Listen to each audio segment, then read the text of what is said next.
guys, Shaz here. So you've probably all been hearing about or heard about, and if you haven't, I don't know where you've been, ChatGPT. It's a new AI that's supposed to be like the most advanced, and it can do a lot of things and answer questions and ask questions, and it can't learn from the internet at the minute because they've blocked it off, but it can do a lot of stuff. You know what we did? We asked it to ask questions that it would ask of an entrepreneur. I hope that makes sense to you. So we went to ChatGPT and we said, what questions would you ask an entrepreneur?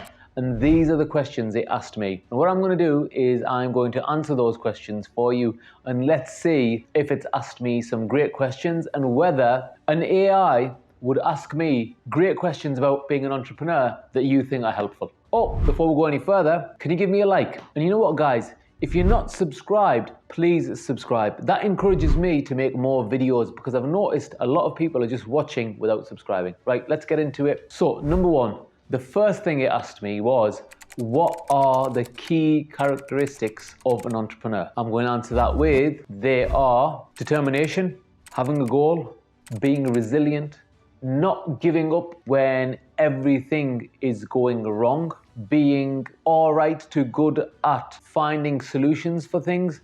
But guys, I must iterate, the number one thing is being resilient, focused, and just keep going.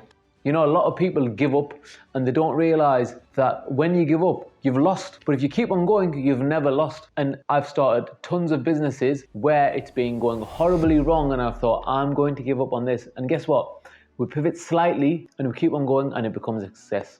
And you know, months earlier, it was looking like it's going to go down the toilet. Question number two, ChatGPT asked me was, how do you come up with good business ideas? You know, it's really hard to come up with really good business ideas, because everything seems like a good business idea. But it can seem like a good business idea to you, but it's whether the world think it's a good business idea and then whether you can execute on that good business idea, right?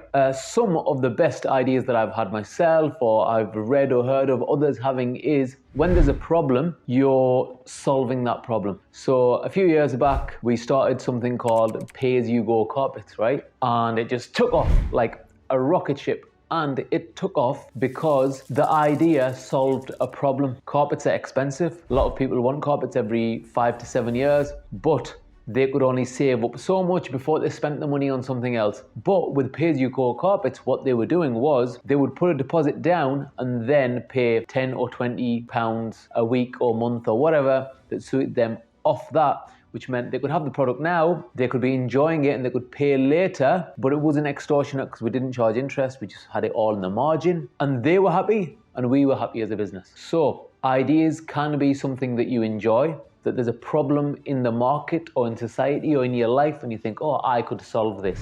Number three, the question ChatGPT asked me was, what are the common mistakes entrepreneurs make, right? One of the ones that I've seen over my lifetime is people trying to go and do something really big without having any experience in that. So I've heard of guys, or I know guys that were like, okay, we're going to open this mega shoe shop in the city center and we're going to sell these amazing shoes and we're going to source them from abroad and it's going to be wonderful because we're going to sell them cheaper than everybody else. The thing is, right, it's a good idea. People want shoes every day. Yes, you probably need to be in a city center because it's a very luxury item they were trying to sell and people need to touch and feel it and there needs to be big footfall there. Here's where they went wrong, right? When I asked them, which one of you guys has worked in a shoe shop? Neither of them. I said, have you ever done anything to do with shoes? Nope. Have you ever run any other businesses where you take money in, you pay staff, or you pay for goods or import, export them from abroad? No. So guys, what was going to happen is I'm a well-traveled guy. I've been to a lot of countries and I know what was going to happen. In my opinion, they were probably going to get a product and they might see one thing and when they order it, they would get another thing from abroad because they would have no relationship with those guys. They'd get inferior goods over time. Secondly, they're going to end up ordering a lot of stuff that they don't need because, you know, if you've ever been to a shoe shop, you know they only give you the right foot or the left foot.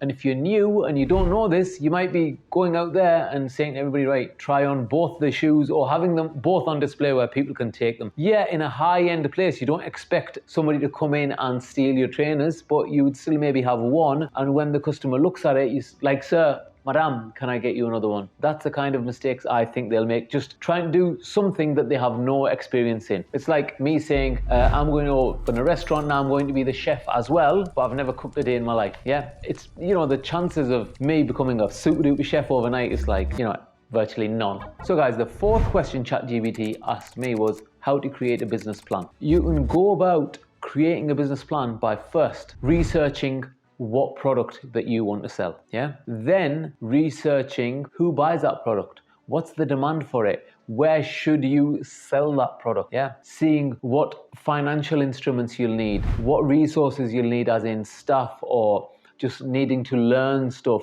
You can do all this by just going on the internet and finding templates of business plans, or you can also go and look up templates or a business plan done by somebody who's already in the business you want to be in and has been successful. Because looking at theirs, right, they did a business plan, they might have not stuck to it. So you might see, oh, that was their business plan and then they diversified this much. That'll also give you an idea of how things change in the real world. You can write one thing down on a piece of paper. If your customers react differently, you'll be doing a totally different thing. But if you keep on trying, you don't give up and you'll just do everything that needs doing to succeed, I promise you'll win. The fifth question ChatGPT asked me was, how can you finance a new business? Right guys, a lot of this will depend on what business you're doing and what's available to you, but ways are using your own personal savings that you've got, or getting friends and family to invest, lending off a bank. And then the really high end is finding angel investors to invest in your business, or VCs, venture capitalists. But the other way is owner financing. Maybe if you're going to get a business that's already started, you ask the owner that, look, give me the business, I'll put a small deposit down or no deposit down, I'll come and work in the business until you train me up, don't give me a salary, and then I'll pay you out the profits. You have to give up something, guys, if you want to start a business. Who said it was going to be easy? You work there a few months and they're like, all right, you know what? Yeah, this person's got the will, they've got the skill to do this. And then you might say, okay, I don't want paying for those 2 months, but you can step away and let me start doing this and I'll still give you the money. If you use this option, it's good for you because you get a business, you get a mentor, it's already running, you're trying to expand it. So if what happens is you buy a business that makes 50 grand a year and you want to pay these lady and gentlemen 200,000, if you can get that to making 100,000 a year, you've doubled the value of the business, you pay them off faster, and guess what? You never risked any of your money. So guys, I think ChatGPT is a really powerful tool. Look, these questions they asked me, I would expect these of like somebody who's really good at business to ask me these questions. I just didn't expect this. I think we're going to see some amazing things from ChatGPT, and if they ever open it up to teach itself from the internet or look at live information, it's going to be a powerful thing. I asked it, should I invest in a such and such company? And it said, I can't give you financial advice. That's because I don't think they want to take that risk. But imagine this, you want to invest in a company that's on the stock market exchange and it's got all of this information available, right? And you say to ChatGPT, can you compare this company to this company? Which one do you think will financially win? And it will look at all that information in real time like that and give you an answer. You still make the decision, but it'll pick up on things that you don't know. And you could even say, tell me what you think are the downsides, and it would pick up amazing things that you or a human might not pick up. Thanks for watching. Please like and subscribe. And guys, keep on going because I believe in you. Anybody who's watching this and taking the effort out to watch this video all the way to the end, you are concerned about improving your life. And I know you'll win one day. See you later. Bye.